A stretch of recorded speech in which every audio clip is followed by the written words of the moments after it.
so I can mark out appropriately as the title of the show indicates. Thanks for joining. Give me 1 minute. We're going to get started. If any of you want to shout anything out right now, I encourage it. We got YouTube going here. It's kind of weird on YouTube though because they can only hear half of it. I guess it's kind of like you. Less weird for the podcast. Alright, Periscope. We are going to connect, start the podcast. We're a couple minutes late, but whatever. Not at all. Every time what's up, Paul? Angel? Welcome to Periscope and Marking Out in the Morning. Show's about to start. Calling into my podcast service right now. Morning, HK Levy and Groner and Paul again. Going live here in a second. We'll go live in 5 seconds. 4, 3, 2, 1. You won't hear the intro, guys. Sorry. But we starting. So Periscope right now. What they're hearing is the promo. Oh, here, I'll let you hear it. Hulk Hogan's Pasta Mania promo from the first episode of Monday Nitro. The first grand prize winner of a Nitro party featuring Mean Gene Oakland and the Nitro Girls was all the way in Chattanooga, Tennessee at UT Chattanooga. Let's take you live to Mean Gene Oakland right now at Chattanooga. The best one in the world. You know something, Eric Bischoff? Tonight on Monday night. Here you go, Periscope. See if you can hear it now. Pasta Mania! Pasta Mania! Pasta Mania! It's my coffee. Polkaroos. Gee whiz, guys. You know, with the maniacs like that, Pasta Maniacs all around the Mall of America. Big Bubba, you better tighten up that waistline, brother, because the holster's slim and trim. I've been eating my Pasta Mania, and what you gonna do? I'm not gonna forget to replug this in. I always forget. I'm not forgetting to do.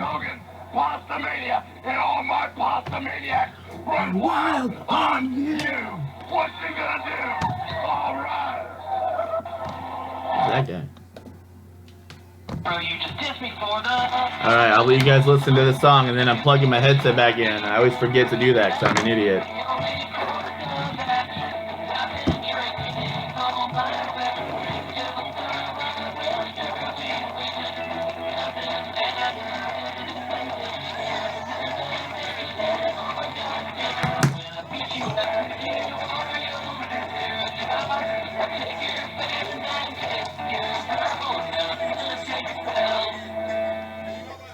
Good morning, welcome to Marking Out in the Morning, coming to you live from Audacity Solution Studios in Des Moines, Iowa. It is September 23rd, 2015, slightly after 9 a.m. Central Standard Time. I'm your host, the Audacity. If it is also approximately 9 a.m. Central Standard Time, 10 Eastern, 7 Pacific, you figure the mountain time yourself. If you're listening at that time, then you know you can check us out every morning on Periscope and on Blog Talk Radio as we check out the news, the rumors, the results, and the previews for all of your favorite wrestling shows. And like an idiot, like I was telling Periscope I wasn't going to do, I absolutely forgot to plug my headset back in. If you would like to join us today on the first and only live daily morning call-in pro wrestling news and rumors podcast, you can do so in 3 different ways. You can tweet at me at HEELZiggler_com. I have my Twitter machine up right now, and I can see anything you try to tweet. For example, I just tweeted out the link to the live Periscope so you can watch. But unfortunately, you only get half the show as any guests, and many of the audio clips you don't get to hear. Assuming I remember to plug in my headset, which I didn't do. So many times. I wish I just remembered to do things. You can also hop on the Periscope and just yell stuff out. That's how I got to know one of our guests at Chase M262 through the Periscope room. Or if you want to go old-fashioned, you can just call us with your phone and your voice. 657-383-1786. Again, this is Marking Out in the Morning, brought to you by HEELZiggler.com and other future sponsors is the idea. We're going to go real quick. I'm going to recap Total Divas for you in case any of you don't admit to caring about what happens to those ladies on that show. That recap will take about 30 seconds. Then, I'm not sure at what time we're getting it, but I refuse to read spoilers. However, my friend Andrew doesn't mind. He reads the spoilers and is going to provide a spoiler-free SmackDown preview. So at some point, we'll provide that. If we have it right away, we'll head that. We'll start with that. If we don't have it, then it'll come in as we get it. I probably need to change the Gmail account that's being checked right now because I have so many. And then, we'll talk. There's not a huge news day, but we found enough stories to talk about. A lot of it, the Divas are having their own makeup line. I know you're anxious to hear about that. All the Total Divas collectively releasing a line of makeup, apparently. Something like that. It's WCW Nitro Week on the WWE Network. You got my all-time favorite Nitro clip, the Pasta Mania promo from the very first episode. Although I am watching an episode in the background right now, and we got Goldberg, who just destroyed some jobber, it looks like. So I'm not sure at what point in WCW that would be, because I didn't watch WCW then or ever. I'm kind of catching up now, but I went back to when Nitro started, so I got years to go. Welcome to the Periscope, Diesel24. DDP is distracting in the background. Let's focus on what's going on. I'm going to go ahead and reveal to you what happened on Total Divas last night. So if for any reason you are planning on watching Total Divas, haven't watched it yet, don't want to know ahead of time what happens on the show, because it's so hard to predict what's going to happen while you're watching it, I'm going to play the Save Time clip. Welcome back, everyone, to Nitro. This past Saturday at Sold Out, we finally saw the matchup of the two biggest athletes in professional. All right, so it was pretty simple. Natalia talked the entire episode about how much attention TJ, aka Tyson Kidd, her husband, had been paying to Cesaro. She felt neglected. Paige made a joke about TJ potentially being a homosexual. They called him on the phone and he made some rather ridiculous lines as if he were intentionally setting them up to sound like everything he said about Cesaro was indeed sexual. Go figure. Paige tells the rest of the Divas that she got engaged. Then after they make a big deal about it, she confesses to Alicia Fox that she only said yes because she was afraid of losing Kevin. So more on that next week. In the middle of a tour they were taking as part of a vacation in Mexico, they were informed that Dusty Rhodes had passed away. So obviously Total Divas is not current. It's always a few months behind. And it was a rather emotional scene. As someone who is basically emotionless, I almost felt an emotion when I saw Paige crying about Dusty. They all called him Daddy. It was about as emotional as when Cena and Sting saw that little kid girl cancer defeat her in the audience recently. So if you want to cry and you're an easy crier, go watch that part of Total Divas. Naomi was having issues because Jimmy Uso was not happy with the amount of skin she was showing after her recent heel turn. Then Alicia sent an Instagram of Naomi twerking, so whatever. But by the end of the show, she was wearing a thong, so whatever that means. And Brie had some drama when her dad, who we never hear about, blocked her on Instagram. Then Nikki checked the Instagram, and their father, who obviously is not very close with them, announced he is having another child. They never once called him a brother. They just kept saying that their dad was having a son. But it is their half-brother, so I don't know why they refuse to acknowledge that. And that's what happens on Total Divas. I'm sorry that lasted longer than 30 seconds. I broke my first promise of the day to you. But I guess there's a lot more to unpack there. There was 5 bulletin points. to mention, and I thought I could. I don't know why I thought I could do them in 6 seconds each. If I just read them as fast as I could, we probably get done in 30 seconds. Next time, I promise to either have less of an update or read them faster, or just be more honest with how long it's going to take. Please don't be mad. So with that, I failed to actually log in to my email to see if we have the update for SmackDown. I'm checking right now. My phone can't tell me because I'm running this Periscope app, which doesn't let you do anything but that, and if you try to even click out of it. But good news, we do have the SmackDown spoiler-free preview and even NXT, even though we even had a sound clip to go with the NXT one of the official preview. If you were watching Monday Night Raw, their official commercial, the commercial they played during Raw was, hey, last time we were on SmackDown, we didn't know who was going to leave Night of Champions the champion. Tune into SmackDown to find out, which is the worst. Why would you play that commercial on Raw? It's so dumb. It's like they want SmackDown to fail. It's like they're trying to tank it. I don't know why you would do that. That makes sense if you're a bad NBA team or any pro team, I guess, if you want to be high in the draft. But there's no draft. You're the only company, and being bad doesn't give you better opportunities to hire people. So I don't know why you're treating SmackDown like you hate it. Because it's not good for anyone, it's not best for business. Before we do that, we have a caller on the line from the 614 who I'm gonna guess is our friend Chase. Doing pretty good. How you doing this morning?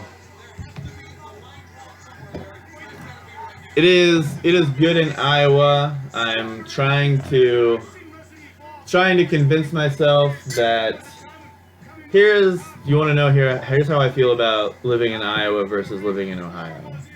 You know how it's super possible to like fall in love with and even marry and commit to someone, but then realize like, oh man, their sister is like so hot.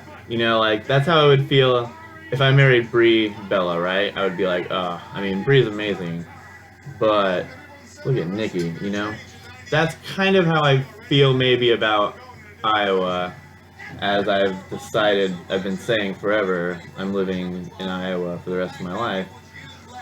But then I see Ohio, and it's really similar, but maybe better, but I can't really admit it to myself or to anyone else because then I'm betraying Iowa. But maybe Ohio is like if Iowa were a little bit better,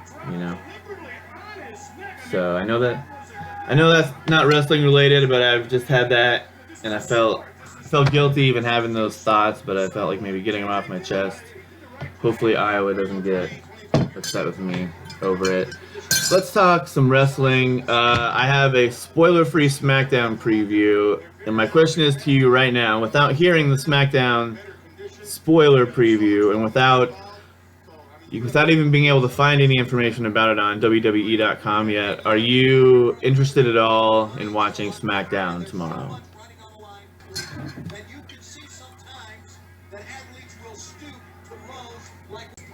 Right, yeah, and it has become, I don't know if this is like a popular internet thing or just one. I don't listen to very many podcasts, I should listen to a lot more of them, but I know in one community, they always call SmackDown Diet Raw, which I think is like the best way, because that's kind of what it is. It's just like, oh, if you watched Raw, you're not going to miss much, because SmackDown is just kind of like, oh, it's like Raw, just not quite. It's like, it's all the same idea, but just not quite as good.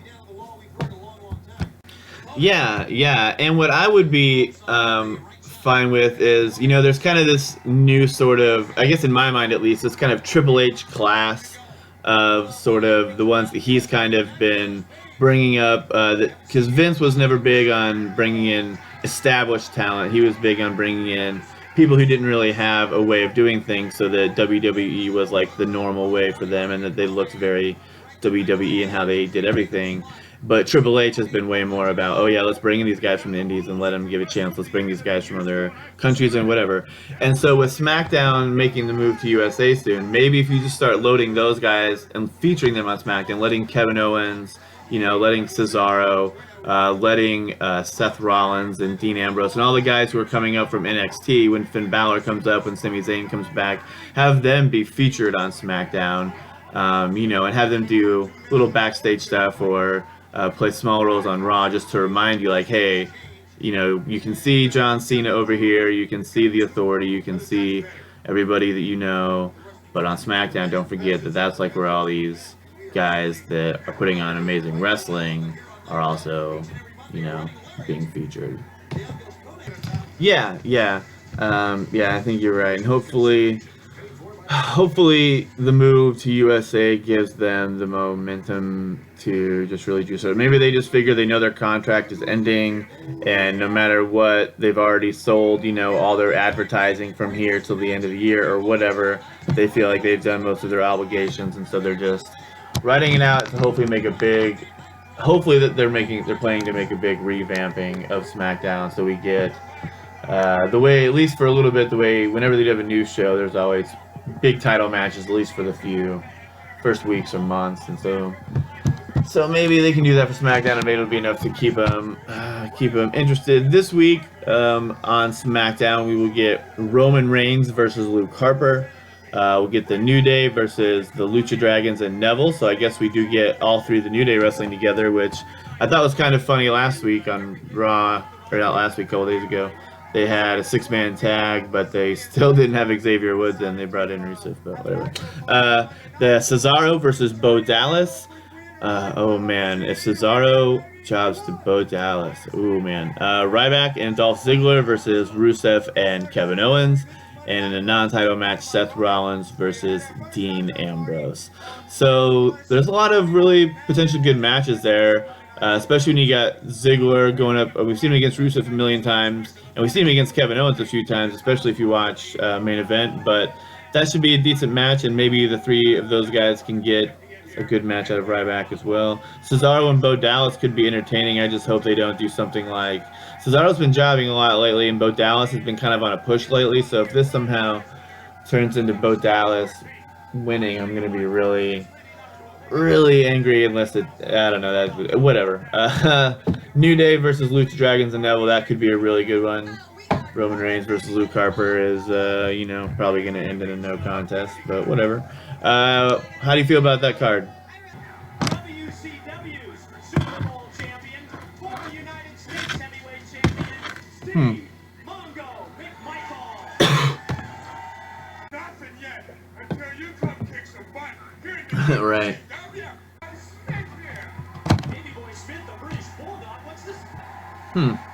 Oh, yeah, I wonder. Yeah, I think I remember looking at before. I don't know if it was they were calling it the Bray Wyatt tour.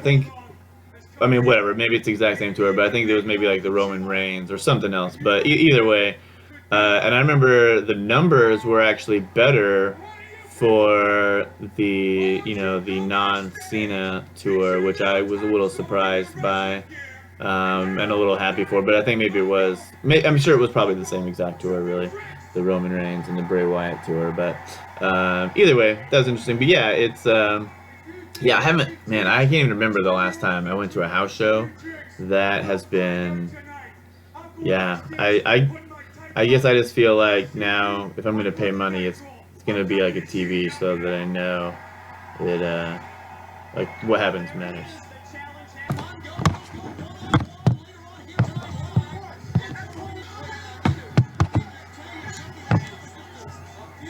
Yeah, nice. All right.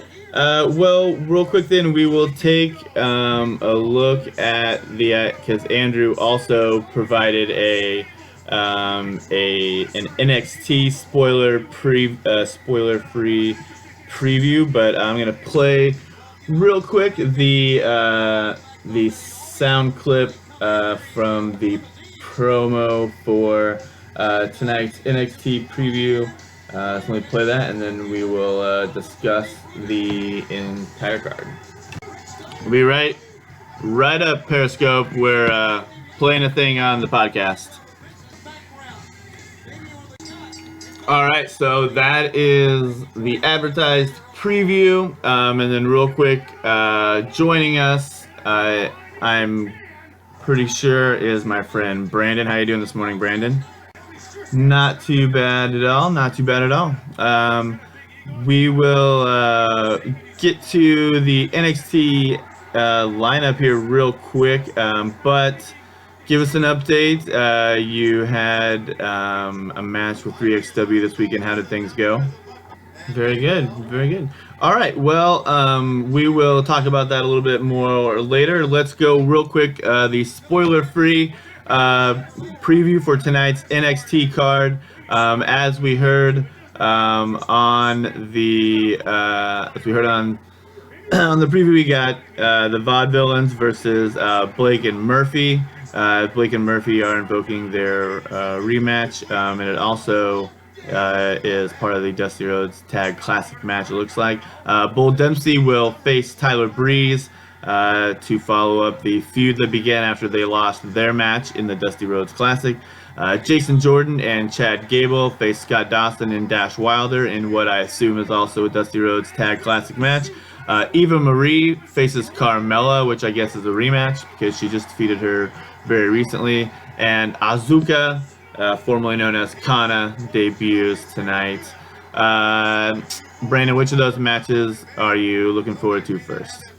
That's what Andrew.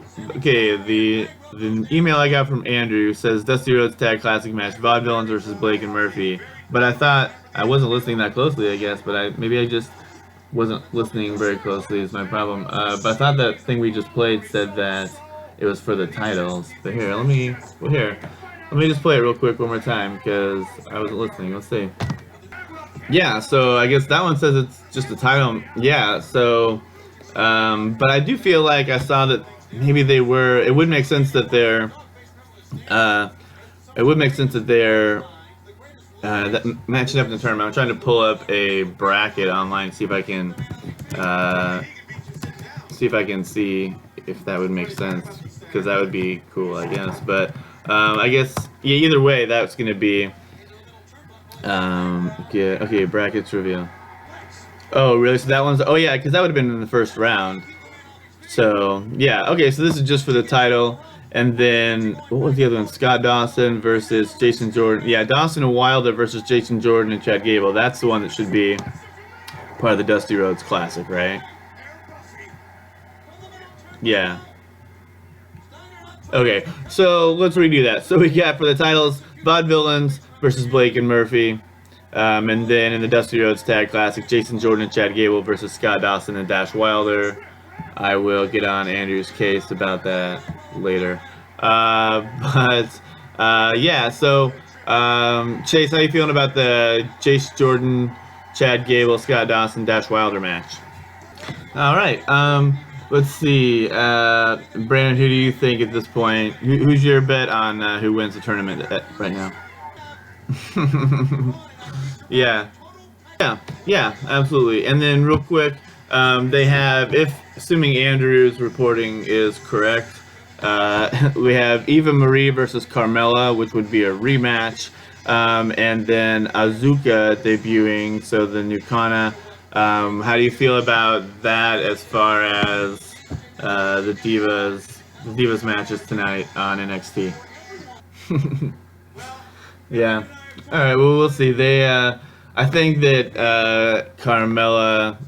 Eva Marie is getting pushed really hard, and I think it's gonna be shoved harder than Roman Reigns was, but it's just gonna be shoved down full. It's gonna be hard for Full Sail to take, especially with Bayley as the champion. But I would not be surprised if that's the direction they go, and if we see the most violence revolt from a crowd that we've seen in a long time when Full Sail University tries to grasp Eva Marie taking Bayley's title. So yeah, it looks like a pretty good card tonight. It looks like a pretty good card for SmackDown. Hopefully they give it justice, and if they would just give SmackDown any kind of reasonable mention on Raw and on the network or anywhere, people would probably pay attention, because there's always good matches that WWE leaves unpromoted.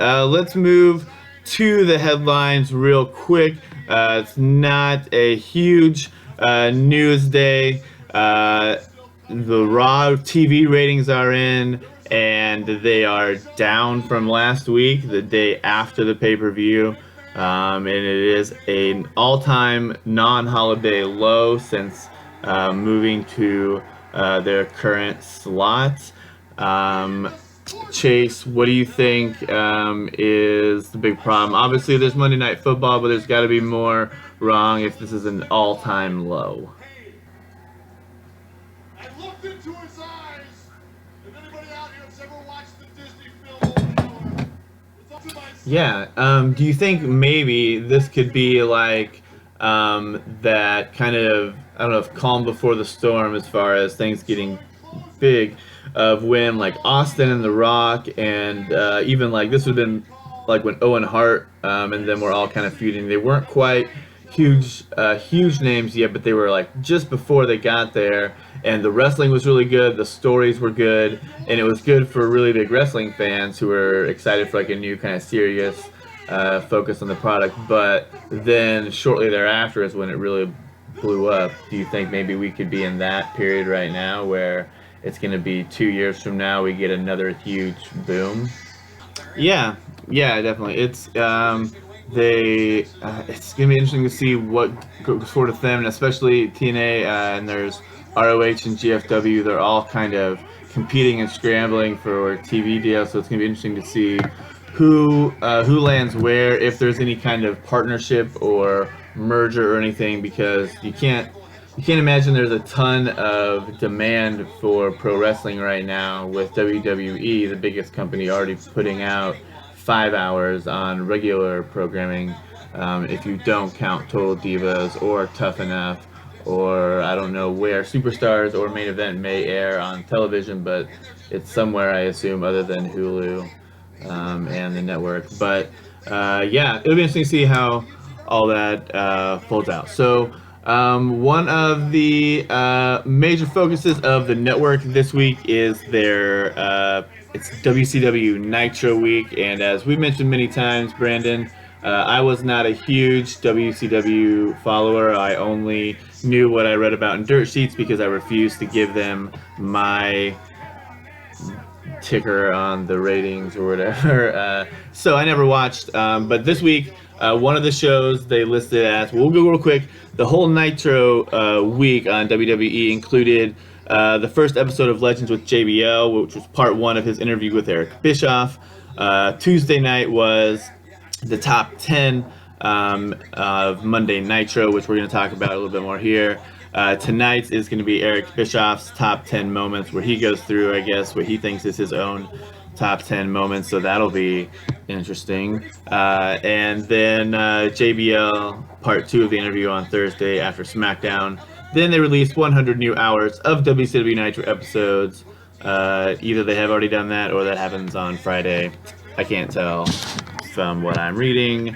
So all of that sounds, whatever. It's going to be very Eric Bischoff centric, and he's always fun and interesting and does not pull any punches when talking about Vince McMahon and the Monday Night Wars, so that could be good. But Top 10 was hosted by Diamond Dallas Page last night, and I won't go through all of them, but the top 10 did include the episode where DDP dressed up as La Parka, the one where the NWO laid everybody out backstage in the parking lot of Disney's studio, obviously when Scott Hall first appeared on Monday Nitro and said, "Do you want a war?" When Bill Goldberg defeated Hogan to win the title. Brandon, if you were putting together some of your favorite episodes of Monday Nitro, what would be included as some of your favorites? Yeah, for sure. Yeah, definitely. I always kind of expected them to include the episode where Vince McMahon was on saying that he, or no, where I guess Shane McMahon was on and he was saying that he bought Nitro. I really thought they were going to make that the number. When I was reading the list and it started at 10 and I never saw that episode, I kept thinking, like, oh man, they're going to say their own episode is the best. So I'm glad they didn't do that. But yeah, yeah, yeah, yeah, absolutely. All right, and real quick before we move on, Chase, is there any episodes of Nitro? That, I don't know if have you seen the episode on the network yet? Was there anything that you felt that you would have included in the list that didn't make it? Yeah, yeah, for sure. Like I said, I never really watched it, but I tried to keep up just to hear what they were trying to pull that was trying to hurt my WWE. So yeah, some of my favorite episodes, like the clip I played to start the show, was the Pasta Mania promo from the very first episode of Monday Nitro. I also enjoyed, because most of what I enjoyed about it was all the stuff that made it terrible. So anytime someone like Jay Leno was on, I really liked those episodes.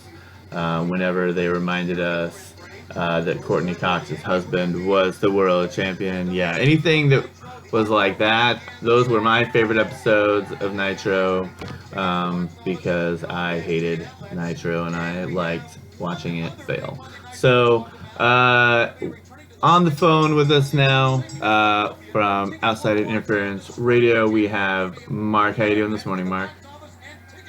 I'm doing good. You know, it's Wednesday morning, so as good as I can be. Early morning on Hump Day, I'm that good, I guess. Yeah, yeah, definitely. What would be? Did you have? Man, I might be the only person who has not watched the special. Did you watch the top 10 Nitro special? Okay. All right. What would be, off the top of your head, a couple, one or two episodes that definitely need to be included in that top 10? Top 10 episodes. Yeah, well, I think you'll probably agree with most of it then, because those all made the list.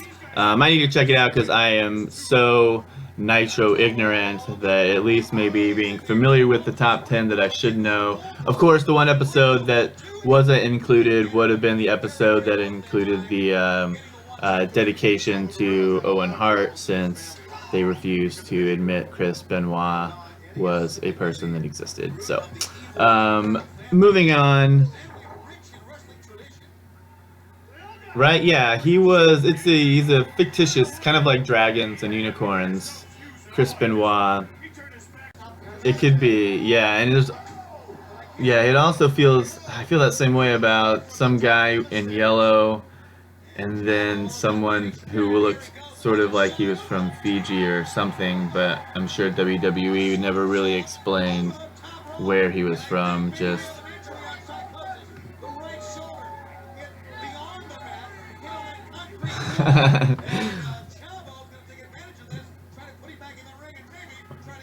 Yes. Clever move, but Chavo still has to keep going. You cannot slow down. 1, 2, 3, and psychosis picks up on a mistake by young Chavo Jr. And with the guillotine leg drop, gets the win, and he's hurting as well. What a contest that was.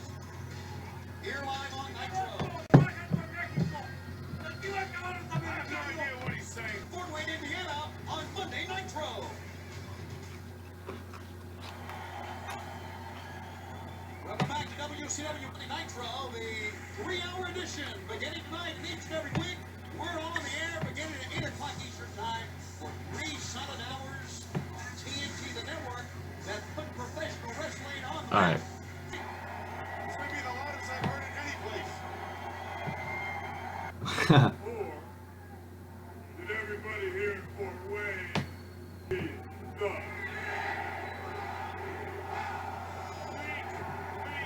drop the W and you gotta know.